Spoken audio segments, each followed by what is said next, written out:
ngomong-ngomong Jawa ya. Aku tuh penasaran sebenarnya alas atau hutan di Jawa tuh yang serem-serem selain Alas Purwo tuh ada lagi nggak ya?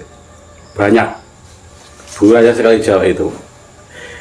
Ya serem kan banyak, tapi kan biasanya ada nilai, ada yang serem, ada beberapa versi toh, ada sejarahnya. Nah itu maksudnya kan kalau yang Alas Purwo kan ada cerita-cerita tersendiri gitu loh. Nah itu yang kayak mirip-mirip kayak Alas Purwo gitu loh. Ngerti ya?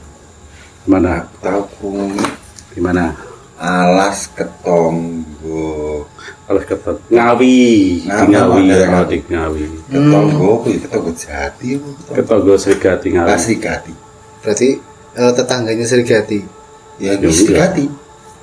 Oh, tetangga Srigati. Sebenarnya banyak itu kan juga ada karena versinya yang soalnya kalau buat perdebatan itu biasanya kan ini yang paling tua Jawa Barat, ini yang paling ini Jawa, kan versi seperti itu toh. Nah, jadi kan ini nggak usah mengaku yang paling tua, tapi sama-sama tua lah seperti itu. Kan biasanya kan saling mengklaim toh. Ya kalau misalnya tua kan Pasundan juga tua, daerah Pasundan itu, Tatar Pasundan itu. Tapi ya langsung cerita ini. Ya langsung cerita. Tetangga kita. Sebenarnya itu masih ada jalur hubungan dengan Alas Purwo. Oh, itu kalau dari sisi dunia sananya seperti itu. Oh, ada jalurnya. Jadi kan ceritanya seperti ini. Ini versi ini sebenarnya bukan sejarah ya, masih bisa dikatakan legenda. Soalnya kalau menyangkut itu kan tidak ada catatan yang mungkin resmi atau gimana itu legenda. Tapi kalau ya bisa dikatakan sejarah atau legendanya, Alas Srigati Ngawi dulu itu tempat bertapanya Raden Wijaya. Bertapa. Sebelum dia itu membangun Majapahit, konon ceritanya itu dia itu bertapa di situ di Kali Tempur atau gimana itu. Tapi di sana juga ada dibuatkan tempat itu loh. Oh, ada bangunannya. Bangunannya itu dibuatkan. Dia masuk hutan itu. Terus Pak Presiden itu ceritanya juga Pak Presiden Soekarno dulu itu juga sempat bertapa di sana. Jadi kan dulu di samping itu kan ceritanya juga Raden Brawijaya kelima, Prabu Brawijaya kelima, konon juga mengganti busananya di situ. Terus dia itu sebelum moksa, sebelum perjalanan ke Gunung Lawu akhirnya moksa, konon ceritanya dia mengganti pakaiannya. Jadi kan pakai kerajaan. Waktu itu kan kalau menurut sejarah kan waktu Demak waktu akan berdiri kerajaan Demak itu loh. Kerajaan Demak ini di Katwen Unsur. Iya. Waktu akan diserang Demak itu kan waktu akhir-akhir keruntuhan Majapahit. Seperti itu. Tapi sebenarnya itu simpang siur. Nah kok simpang siur? Soalnya gini, yang simpang siur ini versi Brawijaya kelima. Nah. Kan kalau dalam cerita kan dalam sejarah kan Brawijaya kelima kan raja terakhir Majapahit. Tapi ini masih masih teka-teki, masih belum ada teka-teki. Maksudnya itu kapan meninggalnya juga nggak ada dicatat. Seperti itu nggak ada. Itu Brawijaya. Jadi masih dia itu sebenarnya raja yang keberapa kan kita nggak usah permasalahkan lah seperti itu. Itu versi sejarahnya. Nah ini versi yang lebih berbau-bau mistis. Gayeng. Saya minum saya. Mistis gayeng. Nggak tahu kenapa rada dekat tangan dia ada ngebleng tadi. Wah, aku ngebleng terus. Aku sendiri aja ngebleng. Masa? Aurane mburat sini. Itu kan ya terus terang kan saya pernah ke sana seperti itu. Saya meneliti langsung, bukan meneliti ya, berkunjung lah, berziarah. Atau bukan berziarah, bukan tempat berziarah. Piye yo ngarani. Ya paling wisata religi atau wisata mistis seperti itu. Mau membuktikan dengan versi saya itu sebenarnya bagaimana tempat itu kan. Itu kalau ini versi saya dia ya Paman Ireng, versi saya itu banyak ya sebenarnya sakral tapi banyak kerancuan keracuan kan seperti itu.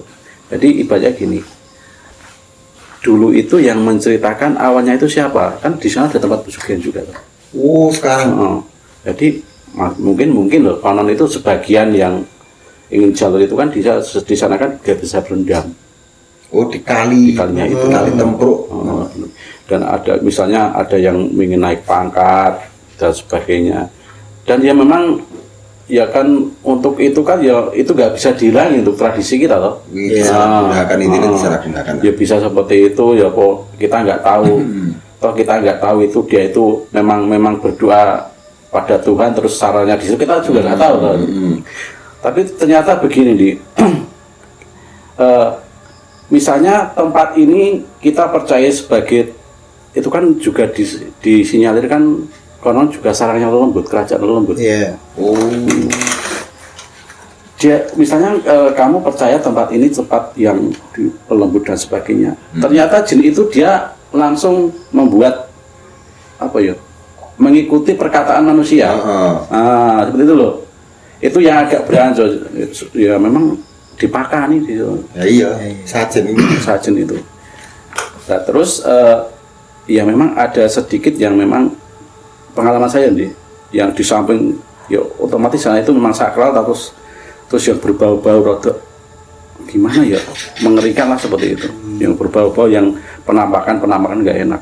Banyak loh. Banyak itu. Terus memang ada istana, tapi ada istana tapi kalau saya teliti bukan istana dalam artian yang memang itu istana itu bongkar pasang. Jadi gini loh, kalau dari saya kalau misalnya di situ ada sebagian yang mempercayai oh di sini ada istana, terus di sini itu langsung membangun istana. Nyoh kalau zaman ini yang sing tau yakini, iki sing tau delok, gitu loh di. Jadi dia itu seolah mengikuti perkataan manusia kan seperti itu loh. Apa yang kita bicarakan di tempat itu tuh diciptakan gitu loh. Diciptakan dan itu menimbulkan manipulasi penglihatan.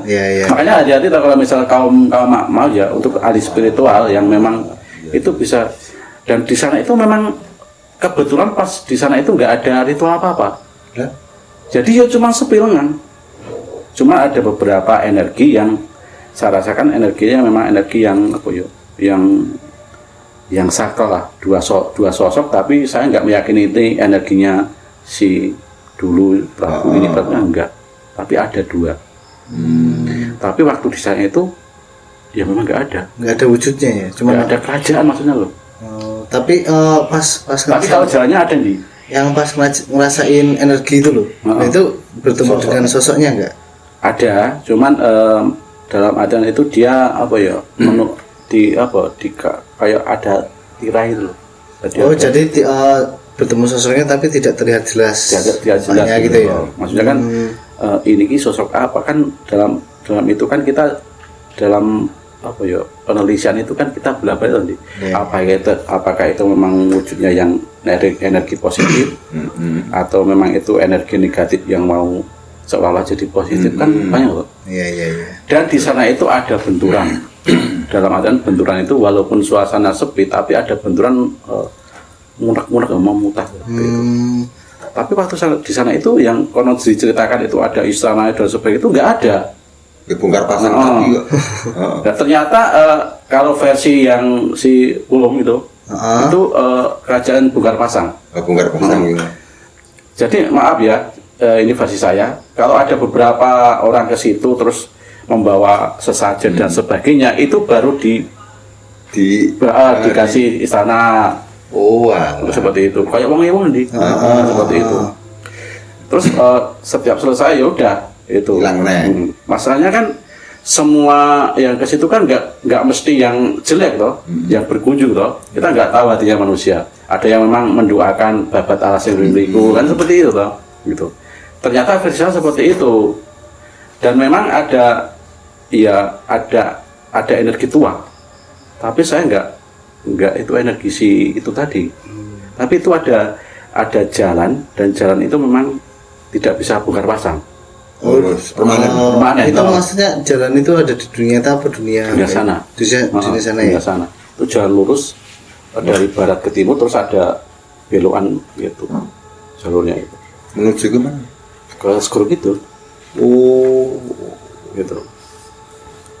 Itu yang cerita. Jadi ya memang ya ini sebenarnya ceritanya nggak menyeramkan, tapi Ya, pengalaman intinya wawasan lah ya. petilasan bukan? petilasan. Petilasan yang dibongkar pasang. Intinya gue tempat singgah Istana. lagi. Kalau ada orang yang beberapa rombongan itu ngasih saja ya nanti, apalagi nanti ya kalau cerita dibesar-besarkan. Misalnya di sana itu ada, ternyata di sini kalau saya tulis ada ada apa istana. Di sana semakin dibesarkan itu. Oh. Ada lagi istana di depan sana, dibesarkan lagi. Itu loh. Ternyata seperti itu. Entah saya yang salah atau enggak, tapi Jadi untuk ditelisik tenang. benar di pola Hati-hati awal lah. Kudu hati-hati tenang. gitu. Ya, teman. Yes ya.